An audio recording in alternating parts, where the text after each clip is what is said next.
Hello viewers, today I am going to discuss the specimen paper analysis and approximate marks distribution for your geography HCG paper number 2 for ICSE class 10. So to start with part 1 of your geography paper, part 1 of 30 marks carrying 3 questions. First question from your topographical maps, interpretation of topographical maps, 10 marks, total 10 marks, 5 parts, उसके सब parts भी हैं. Next is map of India, total 10 marks.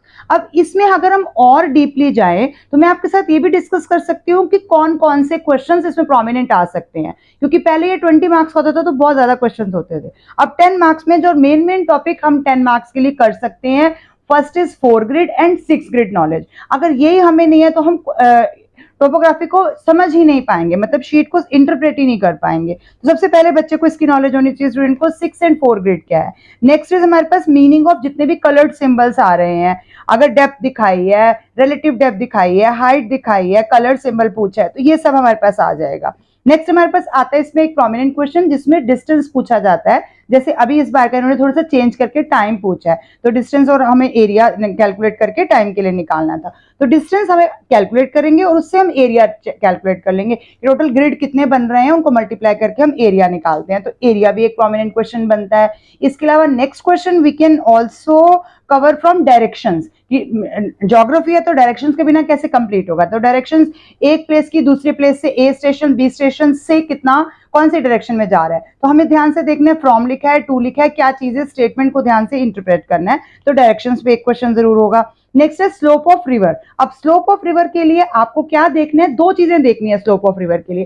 पहला आ जाएगा कि आप ऊपर से नीचे की तरफ आ रहे हैं, यानी कि रिवर का एरो कहाँ है. तो अगर आप ऊपर से नीचे की तरफ आ रहे हैं तो इट मीन्स हमारा इस तरफ से और इस तरफ जा रहा है. तो इस तरफ मीन्स अगर मैं टोपो शीट की बात करूंगी तो मेरा इस साइड मीन्स ऊपर है यानी नॉर्थ है, और इस तरफ मेरे पास क्या हो गया, वेस्ट हो गया. तो नॉर्थ वेस्ट हो गया, और नॉर्थ वेस्ट से नीचे जा रहा है यानी कि साउथ ईस्ट की तरफ जा रहा है. तो आपने ऐसे पूरे डायरेक्शन का एरो लगाना है.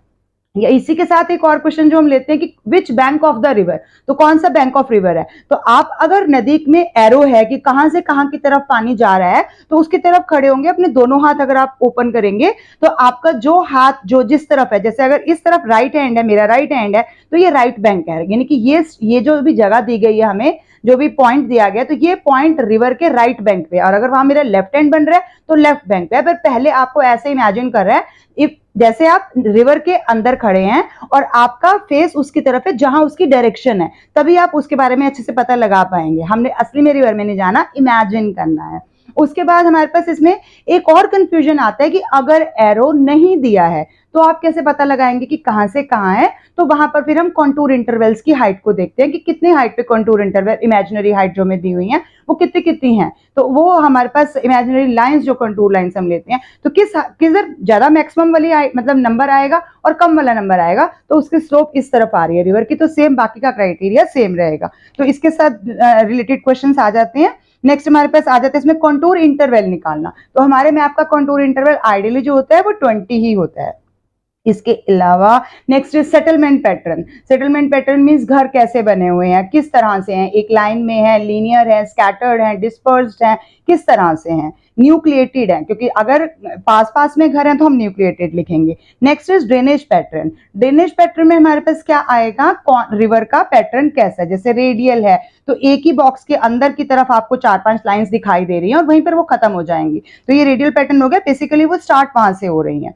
तो ड्रेनेज पैटर्न में भी आपने करना है, डेंटेटिक है, ट्रेलाइज्ड है, तो ड्रेनेज पैटर्न्स करने हैं. इसके अलावा हमारे पास स्केल ऑफ द मैप पूछा जाएगा, जो कि हमारे दिए गए मैप में जो है वो 1:50,000 होता है, क्योंकि हमारा 2 centimetre is equal to 1 kilometre है. तो 1:50,000 ही हमारा मैप का स्केल है जो हमें आइडियली मिलता है पेपर में. Next is man made features, natural features, ये सब क्वेश्चंस हो सकते हैं. मैंने आपसे मोर देन 10 क्वेश्चन डिस्कस किए हैं. अप्रोक्सीमेटली इन्हीं में से आपके पास क्वेश्चंस आ जाएंगे. एक आध क्वेश्चन थोड़ा हमें आउट ऑफ द बॉक्स भी थोड़ा सोच के करना पड़ेगा, जिसके लिए आपको इन डेप्थ स्टडी करनी पड़ेगी टोपो मैप के लिए, क्योंकि अगर आपको ये पूरे 10 ऑफ 10 चाहिए तो आपको इन डेप्थ जाना पड़ेगा. नेक्स्ट अगर हम बात करते हैं तो सेकंड क्वेश्चन हमारे पास आता है मैप्स ऑफ इंडिया की तरफ से. तो मैप ऑफ इंडिया मतलब आपको 10 चीजें आएंगी इंडिया के मैप पे मार्क करने के लिए, जैसा अभी हमने क्वेश्चन पेपर में डिस्कस किया या हमने किसा ज्योग्राफी पेपर में डिस्कस किया था आपके साथ, तो वो चीजें आ जाएंगी. उसमें से 10 में से क्या क्या चीजें हो सकती हैं. तो 10 में पहला जो आ जाता है, पहला मीन्स हम सीक्वेंस नहीं डिस्कस कर रहे, हम टाइप ऑफ क्वेश्चन डिस्कस कर रहे हैं, तो फर्स्ट इज माउंटेन आ जाएंगी, पीक आ जाएंगे, प्लेट्यूज आ जाएंगे। फिजिकल फीचर्स में से इनको एक में जरूर आएगा। फिर प्लेन में आ गया, जैसे इंडो गैंजेटिक प्लेन मार्क करना आ गया, या कोस्टल प्लेन में कोंकण, कनारा, मालाबार, कोरोमंडल, नर्दन सिरकार, इन सब में से कोई आ जाएगा। डेजर्ट में हमारे पास एक ही डेजर्ट है, थार डेजर्ट है। इसके अलावा रिवर्स में हमारे पास जितनी भी रिवर्स हमारे सिलेबस में है, कोई ना कोई एक रिवर हमें जरूर मार्क करनी आ जाती है। या अगर यूं कहा जाए कि अब हम पेपर को थोड़ा लॉजिकल बना रहे हैं, तो जैसे इस बार के पेपर में आया कि रिवर के साथ एसोसिएटेड सिटी पूछ ली, तो रिवर भी बच्चे को पता होना चाहिए और उसके वहां पर कौन सी सिटी हो सकती है वो भी पता होनी चाहिए। तो रिवर के साथ एसोसिएटेड सिटी का नाम आ गया, अदरवाइज रिवर तो हमें पता ही होनी चाहिए। नेक्स्ट इज वाटर बॉडीज है हमारे पास, gulf of Kutch, gulf of Khambhat, gulf of Mannar, Palk strait, ये सारे हैं। पासेज में हमारे पास दो ही हैं, काराकोरम और नाथुला पास। आ तो सकता है कोई एक। लैटिट्यूड और लॉन्गिट्यूड हर बार एक आता ही आता है, एक स्पेसिमेन में आ जाता है, एक फाइनल में आ जाता है। तो अभी मैंने आपके साथ टॉपिक ऑफ कैंसर डिस्कस किया था, या फिर स्टैंडर्ड मेरिडियन आ जाएगी जो हमारी लाइन ऑफ लॉन्गिट्यूड है, यानी कि 82 डिग्री 30 मिनट्स वाली। डायरेक्शन ऑफ विंड्स में एक पक्का आती है, साउथ वेस्ट मानसून आ जाएगी या नॉर्थ ईस्ट ट्रेड विंड्स आ जाएगी। Next is distribution of minerals में हमारे पास ऑयल है, जिसके लिए हमने पॉइंट मार्क करना है, अगर मुंबई हाई का मार्क कर देंगे, या फिर डिगबोई का असम के वहां पे मार्क कर देंगे। नेक्स्ट इज आयरन, जिसके लिए सिंहभूम है, और कोल जिसके लिए झारिया। एक एक प्लेस आपने मार्क करना है सिर्फ। सॉइल डिस्ट्रीब्यूशन में सारी तरह की सॉइल की एक एक दो दो जगहें जरूर कर लीजिए, क्योंकि इसमें ऐसा भी आ सकता है कि soil in the northern part, in the southern part, in the western part, in the eastern part, इस तरह से दे सकते हैं। सॉइल को थोड़ा डीपली आपको स्टडी करना पड़ेगा अगर आप चाहते हैं कि इसके पूरे मार्क्स आपको मिल जाएं। नेक्स्ट इज सिटीज, सिटीज आपको जितनी भी दी गई हैं वो सारी करनी है। और पॉपुलेशन आ गया, जैसे डेंसली पॉपुलेटेड या रेयरली पॉपुलेटेड, स्पेर्सली पॉपुलेटेड कौन से हैं। तो ये सारा हमारा इंडिया का मैप हो गया, जो आपको पूरे 10 मार्क्स दिलाएगा। और इसमें मुझे नहीं उम्मीद कि एक भी मतलब स्टूडेंट एक भी नंबर कट पाए अगर उसने अच्छे से प्रैक्टिस की है तो। अब हम अंदर की डिस्कस करते हैं 9 question. What about our part 2। Part 1 में मैंने डिस्कस कर दिया आपके साथ, टोपोग्राफिकल मैप है, map of India 10-10। But about next 10 marks, तो नेक्स्ट 10 मार्क्स जो हमारा थर्ड क्वेश्चन है पार्ट 1 का, यानी कि एमसीक्यू। तो सब चैप्टर्स में से एक एक एमसीक्यू है। अब यहाँ पर क्योंकि मेरे पास 9 पेयर मैं आपको बना के बता रही हूँ, तो किसी एक चैप्टर में से ऑब्वियसली 2 मार्क्स होंगे उसको 10 कंप्लीट करने के लिए। वैसे सब में से ऑन एन एवरेज हमारा 1-1 एमसीक्यू हर चैप्टर में से आएगा। तो आप कोई भी चैप्टर 100% नहीं छोड़ सकते। अगर आप अच्छे स्टूडेंट हैं, अगर आप 100 मार्क्स अचीव करना चाहते हैं, तो आपको एमसीक्यू वाले सारे चैप्टर पढ़ने पड़ेंगे। बाकी आप 9 पेयर्स में से 5 पेयर्स अच्छे से कर सकते हैं, या यूं कहूंगी कि 6 पेयर अच्छे से कर सकते हैं, ताकि एक चॉइस तो आपके पास बचनी चाहिए। तो एमसीक्यू हर चैप्टर में से एक एक आएगा। Climate chapter 1 mark in MCQ, then 10 marks. अब उन 10 मार्क्स में से अंदर की डिस्ट्रीब्यूशन के लिए आपको रीजनिंग टाइप क्वेश्चन आएंगे, या इसमें आपको मैंने क्लाइमेट का भी एक वीडियो बनाया था जिसमें आपके पास डाटा गिवन होता है, डाटा को इंटरप्रेट करके आपको एवरेज बताना है, रेंज बतानी है, एनुअल रेंज, टेम्परेचर, ये सब चीजें हमने डिस्कस की थी। Next is soil resources. Soil resources 1 MCQ then 10 marks. Natural vegetation 1 MCQ and then 10 marks. Water resources 1 MCQ and then 10 marks. Mineral and energy resources along with conventional and non-conventional energy resources 1 MCQ and then 10 marks.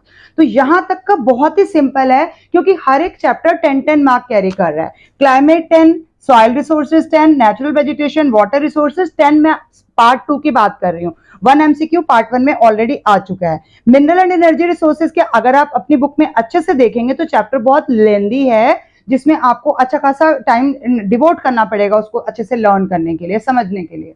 Next is agriculture in India. Agriculture in India के 2 part हमारी book में दिए गए हैं, और books में भी compile करके भी दे दिया जाए, लेकिन इसमें 2 मार्क्स का एमसीक्यू हो गया और 10 मार्क्स का होगा। तो एक ग्रुप हमारा एग्रीकल्चर का बनता है। तो अगर आप एग्रीकल्चर कर रहे हैं तो आपको ये दोनों इकट्ठे करने हैं।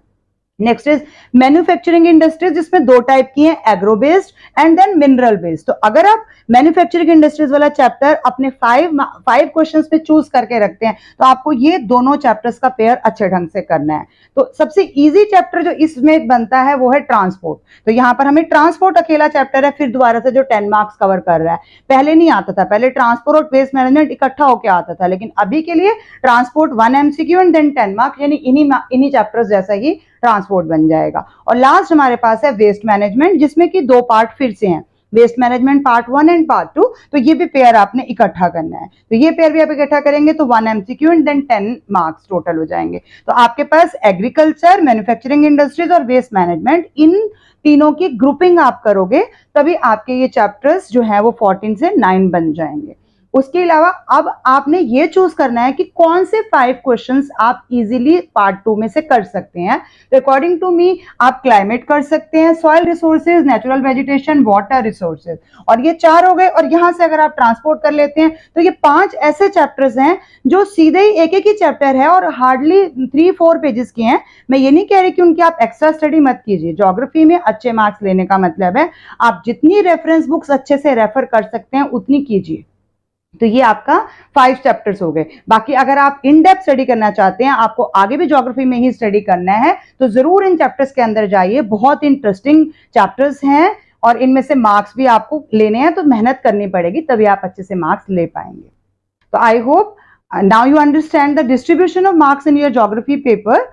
So thank you for watching till the end. Keep watching, sharing and subscribe to my channel अगर आपने अभी भी नहीं किया है तो। Thank you.